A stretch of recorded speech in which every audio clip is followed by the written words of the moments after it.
All right, so today what I want to do is I'm going to walk you through some of the pitfalls that students encounter when they're building their motor, and a final checklist that you can check if your motor's not working. A lot of groups that they build it, they follow instructions, and they get to this point where their motor's basically built, they put a battery in or they hook it up to a battery pack and it does not work. And so the question is, why not, and what should you check?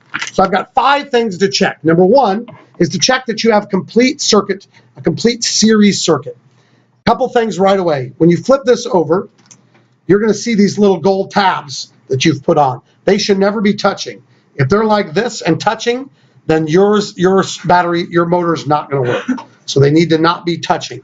Likewise, you need them not to be touching up here. I just had somebody with a metal from here that touches the metal there. You can't have that. So let's follow the circuitry out. It comes out of this, and you should hook up the red and black wires so that you can, when you want to test with your battery pack, you can just merely connect here, and you can connect here.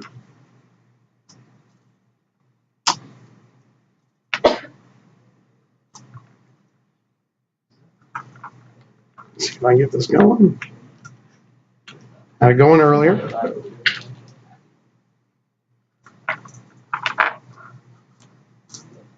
And why is it not working now?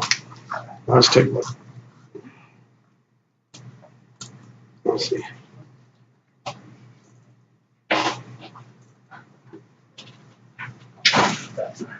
Am I touching back there?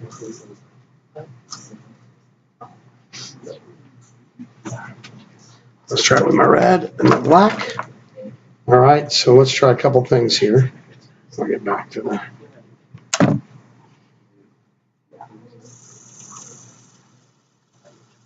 One of the ways when I test it is I try to test it. I'm using the power supply now, not the battery pack, but I want to see if I can turn it down and get it still to run.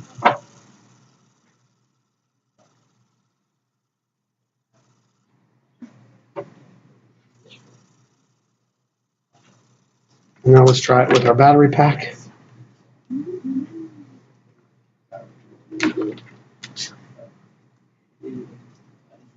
I'm not getting any current. Let me get some new wires here real quick. Oh. Hang on. All right, so guys, quiet, please. One of my wires is bad, and I don't know which one. So let's try it with this and see.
I'm not sure what's going on here, folks. Maybe it's the battery pack.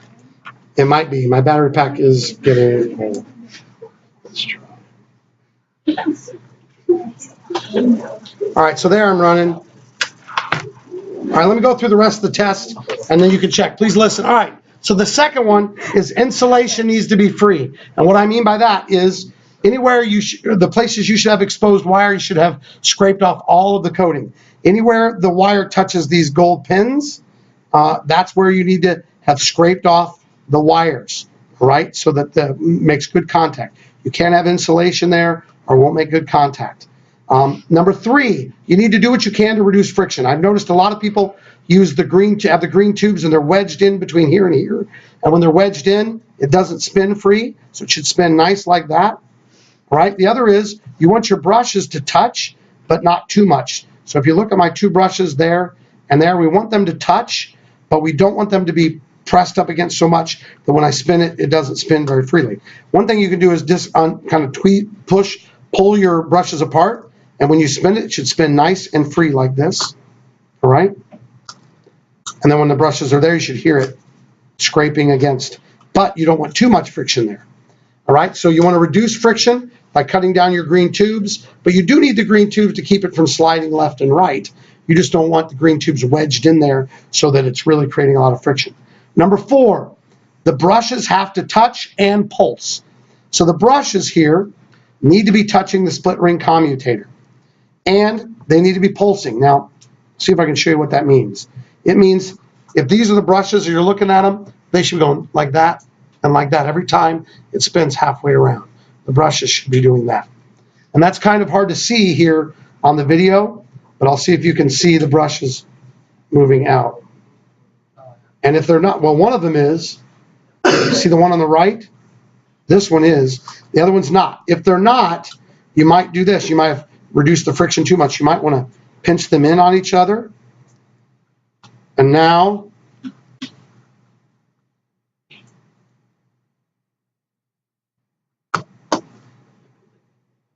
they're pulsing. If you take a look, see how they're pulsing out? Can you see that? Yeah. They're going out. So it's a fine line between getting them to pulse, but notice they're not spinning very well now. So I want to, that's pretty good right there. So then I do that. So the brushes have to touch and pulse, but by far, the most important thing that's giving people trouble is reminding and remembering that their armature must be perpendicular to the split ring commutator. What that means is if your armature is level, horizontal with the ground, then the wires that go through the green split ring commutator one must be on the top and one must be on the bottom. That way your split ring is perpendicular to your armature, all right? And it can mean all the difference in the world. And let me illustrate what I mean by this. If I hook this up and run it,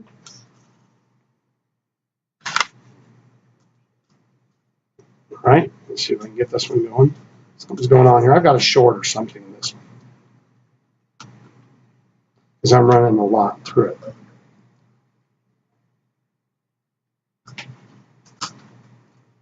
I'm not sure why this one doesn't work.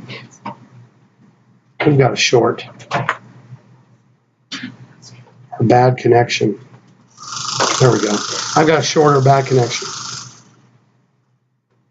Yeah, that's what's going on. Somewhere there's not good connectivity. Let's try this. I'm going to do there we go. So black wire. So the black wire is not making good contact. All right? But here's what I've noticed. So you get this spinning like this. If I stop it, notice that if I make these parallel, it won't run. So just a little twist can be all the difference in the world. They need to be like this, not like this. All right? So you got to have your armature perpendicular to that. Everybody understand? Yeah. And those are the 5 things you should check. All right, you may head back and get started. Right now, let me stop this just a minute.